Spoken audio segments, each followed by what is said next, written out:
what I want to tell you is this. You've heard me say yesterday, business is simple. Right? Remember? What did I say? Business is simple, yet... What did I say yesterday? Business is simple. Owners are delusional. Owners are delusional. They're delusional. Right? So what the secret of business success is to remove that delusion. It's very, very simple. It's very, very simple. I remember actually, I think it was 1993, I was sitting on my couch in Montreal, Canada, and I was reading yet again another book. Because after listening to Tony Robbins, I realized that one of the reasons why Tony Robbins was so successful, because he read so many books. The guy couldn't stop reading books. So I said, well, maybe that's the secret. So he was mentioning books here and there, and then I started to read some of those books. And then I couldn't catch up. And then I hear Tony mention something. He's talking about the fact that he's speed reading. I said, speed reading? What is speed reading? So I decided to figure out what speed reading was. So I went to my local recreational center, and I took a speed reading class. Took, a morning. And then I learned to speed read. And then I had a girlfriend back then, and she was a waitress. She would work, on Saturdays, she worked at the restaurant where she worked. And sometimes she would go to work, and she'd come back, and she'd say, so Marco, what'd you do today? I said, I read 3 books. In one day, I would read 3 books in a day while she was at work. I could not stop devouring knowledge. I was fueled by this desire to be successful. And I knew that the obstacles were very important. I knew that it was going to be very hard for me to succeed. So I said, I need to consume that knowledge. So Tony was feeding me the knowledge. Tony was exciting me. He was giving me the juice to actually be excited about life. And I was consuming like an insane amount of knowledge every day. Every day. I would read sometimes, back then I probably read an average of 5-6 books a week. It was insane. So I can, right now I assess that between the age of maybe 22 and the age of 27, I probably read about 500 books. 500 business books. Have you thought about that? Do you know, I don't know if you guys ever really thought about that, but when you read a book, when somebody writes a book, I just finished writing my book. I just finished writing a book. It took me 3 years to write a book. It's going to be published in 2016. When you write a book, when someone writes one book, they pour their full life into one book. If you read my book, it's a summary of all my life's experiences. I'm 45 years old. You spend 10 hours reading my book, you will get a summary of a person's life's experiences. When you read a book, you get an entire life's perspective. I was reading 5 books a week. I was getting 5 life perspectives, 5 full life perspectives per week. It changed me completely. Completely. So I remember one day, I'm sitting down on my couch, and yet again, my girlfriend is at work, and I'm reading another book. And it was not written in the book, but something by reading that book inspired me. And I woke up and I'm like, oh my God, I think I just figured it out. I think I just figured out the difference between failure and success in business. I mean, I remember, seriously, 1992, right? Yeah, I want you guys to picture this. 1992, black leather couch, cheap black leather couch. In this apartment in Montreal, I'm on the 14th floor overlooking a beautiful park in Montreal. It's called Parc La Fontaine. And I'm sitting, it's a summer day, I'm sitting there, I'm just reading a book, and then I'll never forget that moment. It's just like, those eureka moments, bing, the light bulb goes off. And I remember that moment, I'm like, oh my God, I think I know what the differentiating factor between failure and success is. It's one word. One word. Would you like guys to know? Would you guys like to know what it is? Yes. What do you think it is? Belief. What else? What else? Fear. Fear. What else? You said something. What did you say? Action. Action. What else? Systems. What else? Preparation. Huh?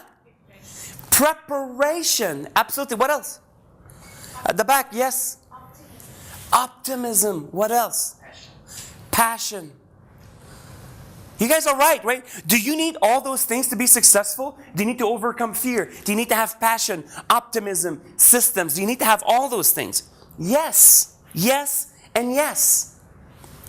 But in 1993,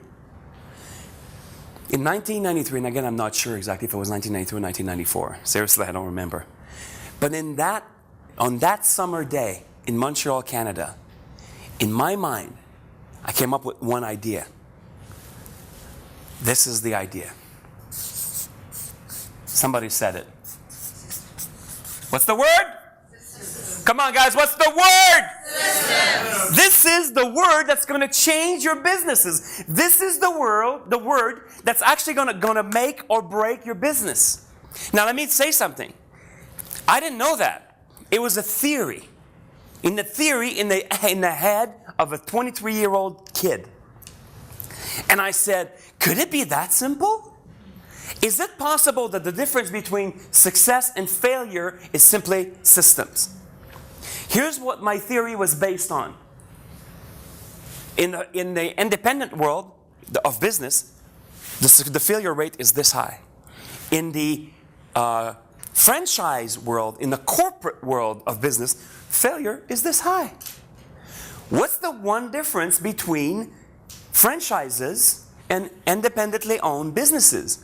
What's the one difference? Come on, guys. Come on, guys. What's the word? Yes.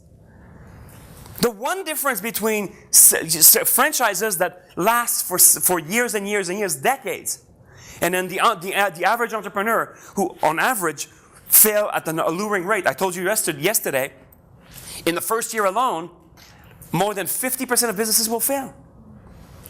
Within 5 years, it's 80% of businesses. Within 10 years, it's 94.6%, depending on who you ask. But it's above 95%, around 95% of businesses will not make it to their 10th year anniversary. Who here has been here in business for more than 10 years? Wow, congratulations, guys.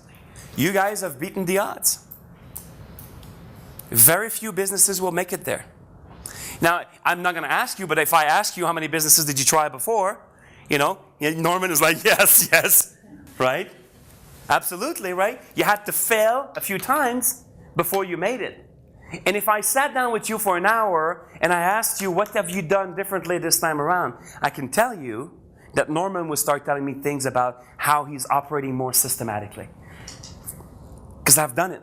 I spent the last 15 years working with business owners all over the world. I've worked one-on-one with approximately 300 businesses so far. And you want to know what one thing they have in common? Successful businesses are always operated in some sorts of systems. Number one. Number two, do you want to know what's the one thing that most businesses have in common? Business owners are overwhelmed and confused. All of them. Overwhelmed and confused. So if you're in this room today and you feel a bit overwhelmed, you feel a bit confused, well, welcome to the club. Because that's the way it is. There's so many things to do that business owners are simply, they're lost. They don't know where to start anymore. Let me show you how most businesses are operated, right? I swear to you, by the end of the day today, every single one of you will feel very different. Because number one, here's what my purpose here today, right? My purpose is very simple. Over the last 25 years, I deciphered, I decoded a system for creating business systems. How cool is that? That framework has a name. It's called BOSS. B-O-S-S, or Business Optimization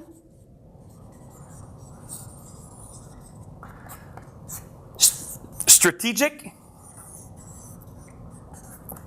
Systems. In other words, what I'm going to teach you today is the systems required to strategically optimize your business. Your business. How cool is that? She's looking at me like, oh my God, I'm so excited. I'm so excited. I'm so excited. You know why I'm excited? Because this used to be an internal document. I used to never teach this. You know, I've been using this for years, about 15 years. I've been using this inside of my company for about 15 years. But this was an internal process, an internal framework. This is how I communicated with my own consultants. I had guys working for me before, and we communicated with the system. This became our decision matrix. This became like a language, a coded language to speak between consultants. So I would send my consultants to work with some of my clients.